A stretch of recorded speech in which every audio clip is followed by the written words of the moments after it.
This is the Jade factory in Beijing. We're going in there to have a look at some of the jades which were produced. According to the story, jades are very powerful minerals which are found in the mountains and used for all kinds of jewelries and money making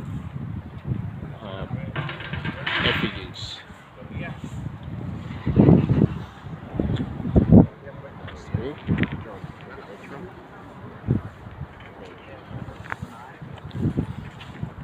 We're in a tour, and there's our tour bus.